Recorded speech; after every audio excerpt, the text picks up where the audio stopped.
Il est 8h30 au lycée hôtelier Léonard de Vinci de Try-Saint-Léger. Les élèves de seconde entrent en cours d'économie-gestion. Qu'est-ce que l'économie-gestion dans un lycée professionnel? L'économie de la gestion au lycée professionnel, c'est une matière nouvelle pour un élève de collège. Ça consiste pour les CAP à découvrir l'environnement économique et juridique de l'entreprise, comprendre l'actualité, aider son supérieur hiérarchique dans la gestion, par exemple la gestion de stock, la gestion des commandes, gestion au quotidien.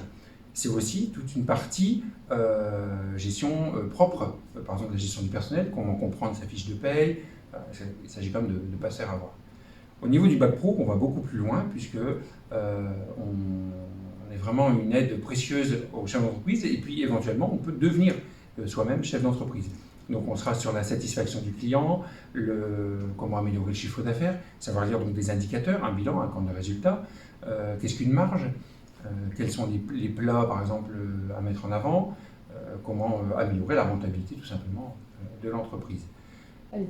Quelle est la différence entre un lycée hôtelier et un lycée général par rapport à l'éco-gestion? On est sur des choses beaucoup plus concrètes, qui sont d'ailleurs en rapport avec la vie économique autour de nous. Les élèves font des PFMP, donc des stages en entreprise. Ils voient vraiment ce que c'est que l'entreprise. Ils pratiquent l'économie et la gestion. Ils voient l'utilité. Et puis surtout, ils se rendent compte que si ils peuvent être des excellents cuisiniers, excellents serveurs, excellents dans leur matière, dans leur métier, s'ils ne gèrent pas bien, ils ne vont pas cuisiner ou faire du pain très très longtemps. Comment se passent les cours d'éco-gestion? Différentes manières de travail, donc on se met par petits groupes, donc soit par îlot, soit on fait des recherches sur informatique, car on a la chance d'avoir des ordinateurs dans les salles.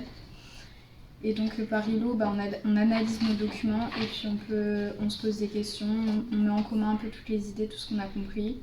Et ce qui est bien aussi, c'est que si on est absent, on peut récupérer là où on s'était arrêté. Et après, il y a aussi du travail à la maison pour approfondir nos recherches aussi. Comment est enseignée l'économie-gestion? Comme pour toute matière, hein, au lycée professionnel, c'est éviter les classes comme les élèves ont pu le voir au collège. Ma préférence va pour des îlots de 2-3 élèves qui travaillent sur des projets, des recherches informatiques. On a aussi, notamment avec les bac pro hygiène, propreté et stérilisation, une mini-entreprise qui a été créée cette année, donc qui est en compétition avec d'autres mini-entreprises.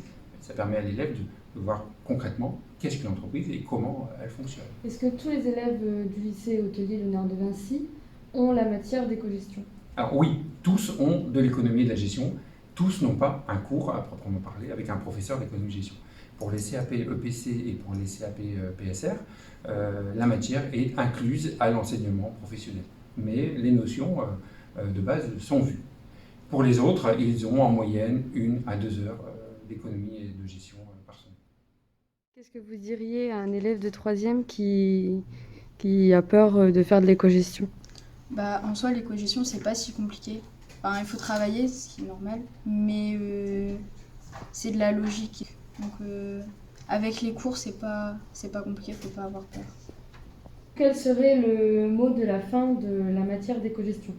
Bon, je pense que le mot de la fin, on va le laisser aux élèves, ils en parlent bien mieux que moi. Gérer, c'est prévoir.